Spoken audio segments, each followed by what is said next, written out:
महाराष्ट्राच्या राजकारणासाठी सर बाहेर आहे ना.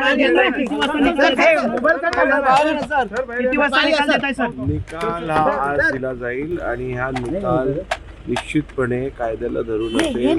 संविधानातल्या ज्या तरतुदी आहेत त्या सगळ्यांचं पालन करून सर्वोच्च न्यायालयाने जे आदेशात प्रिन्सिपल सेट केले आहेत त्याच्या आधारावरती हा निर्णय असेल आणि या निर्णयातनं सगळ्यांना न्याय मिळेल. संजय राऊत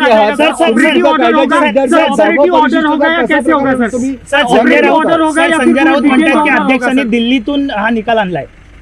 आता उद्या संजय राऊत बोलतील अमेरिकेतनं आणलं, लंडनवरनं आणलं, त्यांच्या बोलण्याला काय अर्थ असतं? सर ऑपरेटिव्ह ऑर्डर हो गया पूरा त्यांच्या कॉमेंट्सना उत्तर देऊन उगीच त्यांना जी स्वस्त पब्लिसिटी हवी आहे त्यात वाव देण्यासारखं आहे. त्यामुळे संजय राऊत सारख्या लोकांना बेस्ट इग्नोर.